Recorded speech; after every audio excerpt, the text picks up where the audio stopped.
then proceeded to the United to specialize in pediatrics. She returned to Nigeria and took up an appointment at the Garki Hospital, Abuja, as the first pediatric consultant. After a while, frustrated by the difficulties in obtaining reliable diagnostic support in Nigeria, she decided to start her own radio diagnostic center.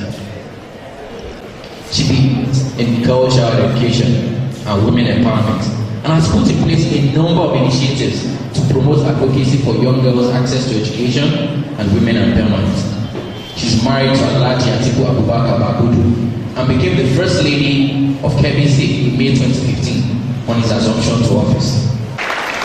All women here present, and others like myself who value women, I present to you a mother, a woman with a heart of gold, and our special guest of honor, keynote address speaker for today, Dr. Hajia Chinkafi Bagudu.